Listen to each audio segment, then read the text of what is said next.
À l'attention de Monsieur Christophe Barbier. Ce lundi 23 janvier 2012, dans votre chronique L'humeur de Christophe Barbier sur iTélé, vous nous avez paru, par vos propos, manifester un grand mépris pour notre collectif. Nous réduire à une simple bande de pirates, et nous qualifier de voleurs comme vous l'avez fait, nous a particulièrement affectés. Et votre ultime provocation. On est blindés, pas de soucis. On les attend. N'a rien arrangé. En effet, malgré un appel au calme, nous n'avons pas eu les moyens de retenir les ardeurs de certaines personnes isolées, qui s'en sont pris bassement au site internet de l'Express, et nous le déplorons. La défense de la liberté d'expression, et de la liberté de la presse étant l'un de nos principes, il n'est pas dans notre intérêt de nous attaquer à un média, quel qu'il soit. Mais ceci, vous l'avez bien compris, d'après ce que vous dites dans votre lettre aux Anonymous qui, par ailleurs, manifestent un désir de dialogue plus respectueux envers nous. C'est pourquoi nous sommes prêts à entamer la discussion avec vous. Avant de répondre à votre lettre aux Anonymous, nous voudrions aborder quelques points que nous souhaiterions corriger concernant votre chronique L'humeur de Christophe Barbier. Nous vous renvoyons tout d'abord à votre pas limitation. Dire attention, la loi c'est nous, la règle c'est nous les pirates, nous qui décidons d'aller sur internet nous servir et qui ne voulons payer personne, ne pas rémunérer le travail d'autrui. Tout d'abord, Anonymous ne saurait être réduit à un simple groupe de pirates, ce que les principaux médias s'obstinent à faire depuis des mois, voire des années. Nous le répétons, nous sommes le peuple, nous sommes parmi vous. Tout le monde peut rejoindre Anonymous, étudiants, journalistes, professionnels ou non de l'informatique, défenseurs des libertés fondamentales, des droits de l'homme, de l'internet libre ou encore retraités. Anonyme, vous êtes des voleurs. De plus en plus d'artistes se font connaître exclusivement en diffusant leurs œuvres gratuitement, via des services tels que YouTube, vivant ainsi de leur passion grâce aux concerts et au mécénat. A l'inverse, des lois anti-partage comme Adopi contribuent au succès de services comme Mega Upload. Nous ne sommes pas des voleurs, nous sommes simplement conscients que la censure n'a jamais bénéficié à l'art, et nous agissons donc en conséquence. En tout cas, un jour il y aura un droit mondial du web. Il y aura pour tout le monde de la liberté, mais aussi des devoirs, de la rémunération pour ceux qui travaillent, notamment les artistes. Ça, on sera fini des anonymes, il faudra qu'ils tombent le masque. C'est vrai, et ce dessein de liberté ne saurait être que l'œuvre des internautes. Aujourd'hui, ce droit mondial n'existe pas, ou s'il existe, il ne restreint que trop les droits, et les libertés des usagers d'Internet, et est dicté par la petite oligarchie qui en bénéficie. Les lois SOPA, PIPA, le traité ACTA, ainsi que toutes les lois anti-partage déjà en place, présentent un danger pour la liberté d'expression sur Internet. C'est pourquoi nous nous battrons jusqu'au bout, pour qu'elles ne soient jamais votées ou qu'elles soient abrogées. Nous revenons maintenant sur votre vidéo, Lettre aux Anonymous, publiée ce mardi 24 janvier sur le site de l'Express. Nous souhaiterions d'abord réagir à votre description de notre collectif. Cette organisation cachée. Nous sommes, certes, anonymes, mais nous ne sommes pas pour autant invisibles. Cherchez-nous et vous nous trouverez, nous sommes en discussion permanente, entre nos membres, entre autres sur l'IRC, où vous pouvez voir les discussions sur les opérations et actions en cours, et y participer. Tout ceci se fait aux yeux de tous et nous n'avons rien à cacher, si ce n'est nos identités. Vous avez ensuite posé un certain nombre de questions, qui devraient être l'objet d'un débat démocratique. Cependant, Anonymous a des principes assez clairs dans leur ensemble, et qui nous amènent donc à répondre à certaines d'entre elles. Qu'est-ce qui est légal? Qu'est-ce qui ne l'est pas dans notre monde moderne où tout va si vite? Nous comprenons que le fait que certains fichiers hébergés par Mega Upload soient illégaux, puisse susciter l'intérêt de la justice américaine. Mais était-il vraiment utile de priver des millions d'utilisateurs à travers le monde de leurs fichiers personnels et ou professionnels? Nous dénonçons fermement la mainmise du FBI sur des fichiers qui n'ont rien d'illégaux, mainmise qui pourrait avoir des conséquences désastreuses pour les professionnels qui stockaient leurs fichiers en ligne sur Mega Upload. Nous émettons également de sérieux doutes sur les raisons, a priori légitimes, qui ont poussé le FBI à se saisir de cette affaire, au moment même où Mega Upload s'apprêtait à lancer son nouveau service Megabox.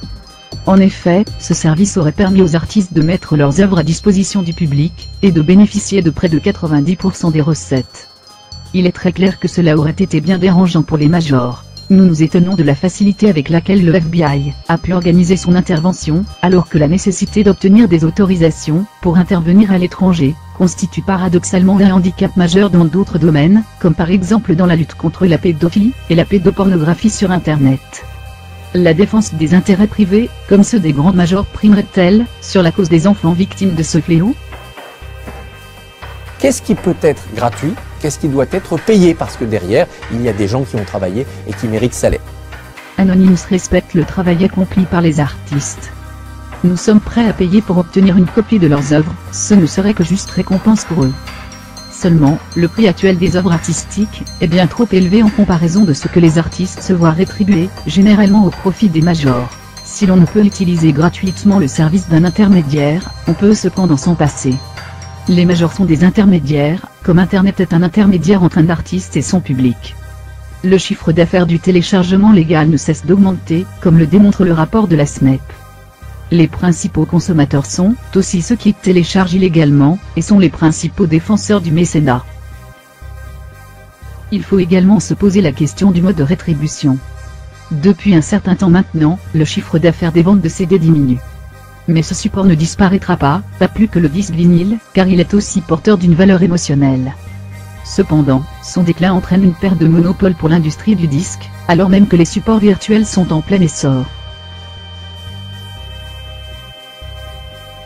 Bref, ce débat-là est là, il est mûr, il est moderne, il sera peut-être un peu dans la présidentielle française, il doit être en tout cas dans le débat démocratique. Comme vous le dites, ce débat est mûr, et nous le laisserions volontiers entre les mains de nos représentants. Mais pourquoi font-ils si peu? Alors que, depuis le début de l'opération Mega Upload, le monde entier est au courant de l'existence, et du danger des lois SOPA, PIPA, Hadopi et le PSY, pourquoi les députés et sénateurs ne se saisissent-ils pas de ce dossier? Alors que l'homologue international de ces lois, l'ACTA, est actuellement débattu au sein de la Commission européenne, qu'attendent nos élus pour réagir? Nous ne faisons que montrer la voie, et c'est aux représentants maintenant, qu'il appartient de la suivre pour dire enfin non aux lois liberticides qui nous menacent. Bien, j'incite tous les Anonymous de nationalité française à se présenter aux élections législatives. D'autres partis du même genre l'ont fait, par exemple les Pirates, avec des résultats encourageants. Pourquoi n'y aurait-il pas un groupe parlementaire, peut-être un jour une majorité parlementaire en France, issue des Anonymous? Dans ce cas, nous serions des milliers à nous présenter, et un palais Bourbon ne serait pas assez pour nous contenir. Et quand bien même certains d'entre nous se présenteraient, ils ne pourraient nous représenter légitimement, car nous n'avons pas de dirigeants. Anonymous n'est pas un parti politique, mais cela ne nous empêche pas de vouloir contribuer au débat démocratique. Il ne devrait pas être nécessaire de passer à la télévision, pour que notre voix soit entendue. Anonymous est avant tout une conscience collective et citoyenne, une composante d'Internet, comme le Parti Pirate. Nos idéologies convergent sur de nombreux points, bien que nos méthodes soient différentes, mais nous savons que des membres de ce parti nous comprennent, et sur Internet, aucune frontière n'est hermétique. Enfin, l'arrestation de 3 Anonymous jeudi 26 janvier, nous a démontré que les autorités ne souhaitaient pas voir le nom d'Anonymous clamé trop fort. Si nous restons anonymes, c'est donc principalement parce que nous encourons de réels risques de poursuites judiciaires, pour des actions qui ne sont qu'une forme de sitting virtuel, dans la lignée des actions de désobéissance civile initiées par Gandhi et tant d'autres avant lui. Même le milieu journalistique, malgré une relative liberté d'expression, est sujet à des pressions de toute provenance, politique, économique, voire même religieuse. Nous menons le même combat, excepté qu'en France, nous risquons une peine de 5 ans de prison, et 75 000 € d'amende pour de telles actions. Nous avons d'ailleurs en mémoire, les 16 membres présumés d'Anonymous, arrêtés l'année dernière par le FBI aux États-Unis, pour avoir joué un rôle dans des cyberattaques pour la défense de Wikileaks et, par là même, pour la défense du droit à l'information. C'est une pensée émue que nous avons pour ces personnes qui ont eu le courage de défendre nos valeurs et nos principes, ainsi que les droits fondamentaux de chacun d'entre nous. Enfin, nous aimerions vous inviter à en apprendre plus sur notre collectif, afin de vous faire une opinion plus proche de la réalité. Pour cela, nous vous recommandons de visiter les sites suivants dédiés à notre cause. Site web d'Anonops Communication, anonops.blogspot.com. Site web des communiqués d'Anonymous, anonews.org. Site web de Way We Protest, wayweprotest.net. Site web d'Anonops France, anonopsfr.blogspot.com. Nous vous indiquons également le site de l'IRC Anonops pour pouvoir dialoguer directement avec nos membres, webchat.anonops.com. Bien cordialement. Nous sommes Anonymous. Nous ne pardonnons pas. Nous n'oublions pas. Redoutez-nous.